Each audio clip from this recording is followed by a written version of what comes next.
How are you friends, जय जगन्नाथ। मु सुज्ञानी आपण मानकु वेलकम करछि क्विक रेसिपी को। आगो को रज आछि, सेत पय आपण माने समस्त को रजर अनेक अनेक शुभेच्छा। चलंतु फ्रेंड्स, आज क्विक रेसिपी रे बनेबा रज स्पेशल पोड़पिठा। फ्रेंड्स, आमे जनरली घरे पोड़पिठा बनै थाउ, किंतु आज चलंतु बनेबा रज स्पेशल पोड़पिठा। ड्राई फ्रूट्स आ नडिया टॉपिंग जोगु देखंतु आम पोड़पिठाटी केते सुंदर दिसुछि। आपण देखि पारुथिबे किपरि पोड़पिठाटी ऊपर नरम एवं साइड रो ब्राउन कलर हेछि। टॉपिंग जोगु पोड़पिठाटी हमर केते सुंदर हेछि।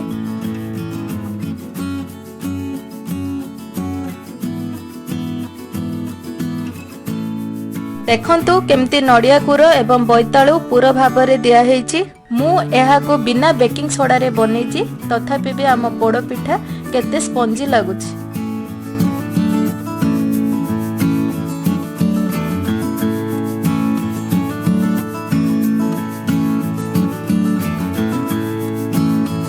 तेबे आसंतु देखि नबा पोड़ पिठा पय आवश्यक होथुबा सरंजाम। प्रथमे चाउल को मु एठी 6 घंटा पानी रे भिजै रखिछि। मु एठी एभली कप रे 3 कप चाउल नेछि। बिरी को मध्य 6 घंटा पानी रे भिजै रखिछि। मु एठी 3 कप चाउल पई सेम कप रे 2 कप बिरी नेछि। अल्प बोइताळु को एभली छोट छोट करी काटी नेछि। एबे टॉपिंग पई किछि कटा नडिया, किसमिस, काजू, तेजपत्री एवं अलैच गुंड नेछि। किछि गोलमरीच गुंड एवं लूण नेछि।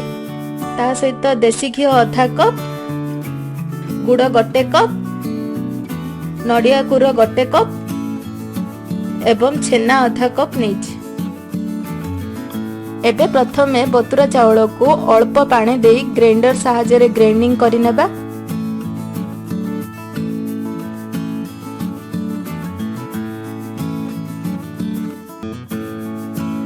सेही भली बिरी को मध्य अलगा रे ग्राइंडिंग करि नेबा।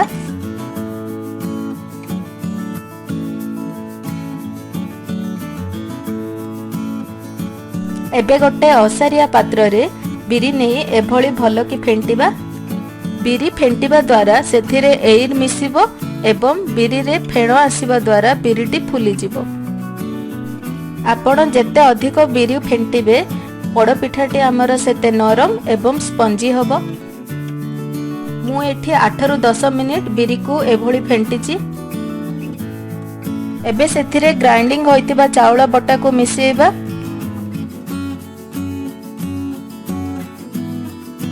एबे सेथिरे 1 टेबल स्पून लूण, आपण आपणक स्वाद अनुसार लूण नियंतु।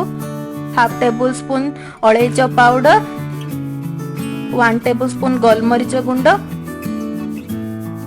छेना 1/2 कप,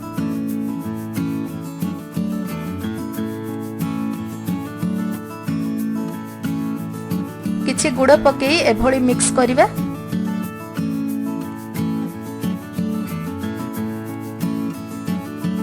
एबे बेटर टिकु 1 घंटा पई फर्मेंट हबा पई छाडी दबा। इति मध्य रे चलंतु बनेबा मिठा नडिया कुर। मिठा नडिया कुर बनेया पई मु एठी गोटे पेन नेछि। पेन रे 1 कप गुड़ पके लो फ्लेम रे गुड़ को गरम करिवा।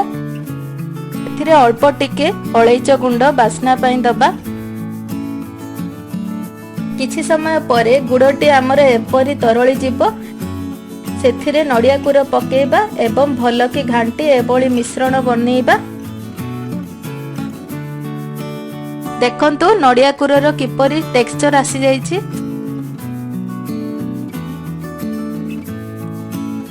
बिरी मिक्स रे तेजपत्र एवं कटा बोइताळु पकेई भलो कि मिसेइबा।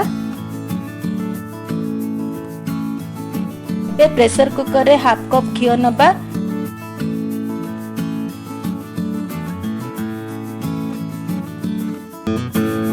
एबे एमितिका ऑयल ब्रश सहायता रे प्रेशर रो चारि पाखे घियो लगेइबा, जहा द्वारा पोड़ पिठाटी सहज रे बाहरिबो।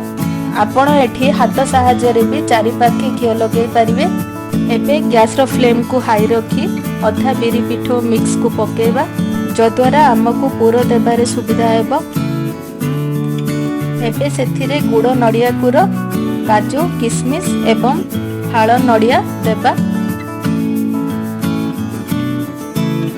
एबे बड़का बिरी पिठो मिक्स को पकेबा। एबे सेथिरे गुड़ नड़िया कुर। एबे प्रेशर कुकर को टिके एभली झांकिबा जहा द्वारा किछि एयर गैस थिले भरी जिवो। काजू किशमिश एवं फाड़ नड़िया दे टॉपिंग करि नेबा।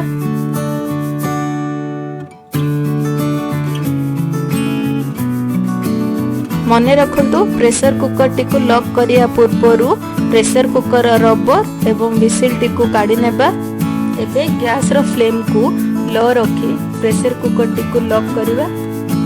हाफेन आवर परे घोड़णी टी को काढी देबा एवं गोटे चाकू किंबा चमचा सहायता रे बड़ पिठाटी की हेला कि नाही चेक करिबा। देखंतु एमिति चाकू रे किछि पिठो न लागिथिले जानिबा हमर बड़ पिठाटी हे गेला।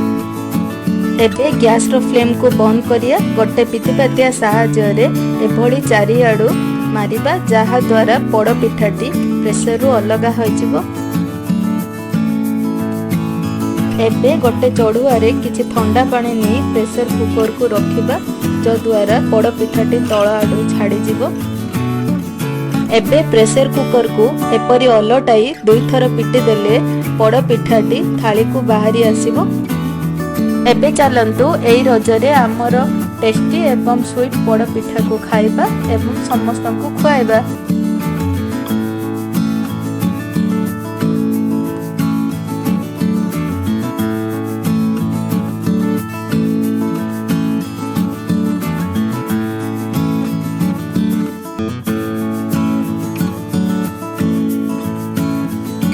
तो फ्रेंड्स रजरे घरे बड़ पिठा बनातु एवं किभली लागिला निश्चित भाव में कमेंट बॉक्स रे जणांतु। मो चैनल को लाइक सब्सक्राइब करिया पय जमारो भी भूलंतुनी। मो चैनल सहित अपडेट रहया पय बेल आइकन दबांतु।